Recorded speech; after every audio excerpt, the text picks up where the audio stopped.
এইজন্য আল্লাহ পাক সুবহানাহু ওয়া তাআলা সূরা ইউসুফের 111 নম্বর আয়াতে কারিমার মধ্যে চমৎকার করে জানিয়েছেন, লাকাদ কানা ফি কসাসিহিম ইবারাতুল লিউলিল আলবাব।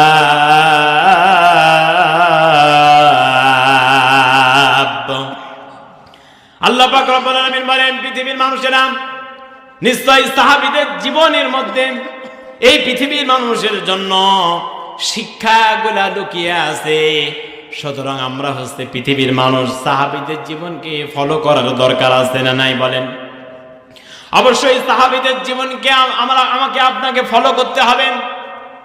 আল্লাহ পাক রব্বুল আলামিন নিজে সূরা ইউসুফের মধ্যে সাহাবীদের জীবনকে ফলো করতে বলেছেন, কেননা আল্লাহ পাক সাহাবীদের আমল আখলাক চরিত্রকে তো আল্লাহ কবুল করে নিয়েছেন। আল্লাহ পাক সাহাবীদের জীবনের প্রতি খুশি হয়েছেন, আর আল্লাহ নবীজির সাহাবীরা আল্লাহর প্রতি খুশি হয়েছেন।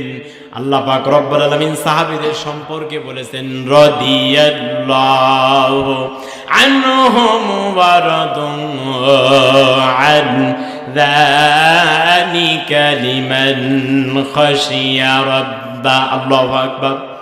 আল্লাহ পাক রব্বুল আলামিন বলেন, আমি আল্লাহ তো সাহাবীদের জীবনের প্রতি খুশি, আর সাহাবীরা তো আমি আল্লাহর প্রতি খুশি। সুবহানাল্লাহ।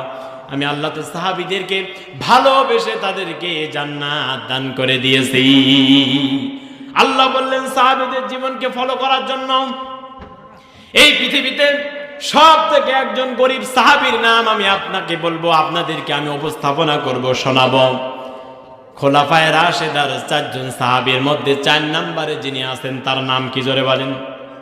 তার নাম হচ্ছে হযরতে আলী। জোরে বলেন, নাম কি? বিশ্ব নবীজির আপন চাচাতো ভাই এবং ছোট জামাতা হযরতে মা ফাতেমার স্বামী হযরতে আলী রাদিয়াল্লাহু তাআলা আনহু এই পৃথিবীতে সব থেকে বেশি গরিব ছিলেন। কখনো তিনি হতাশ হয় নাই, কখনো এই পৃথিবীতে হযরতে আলী ধৈর্য হারা হয় নাই।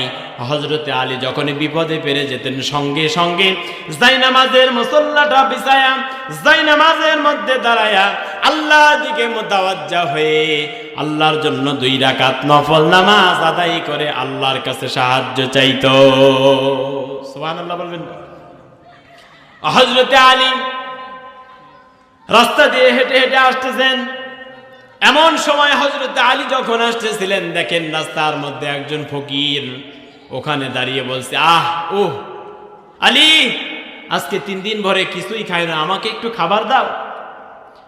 হযরতে আলী ফকিরের দিকে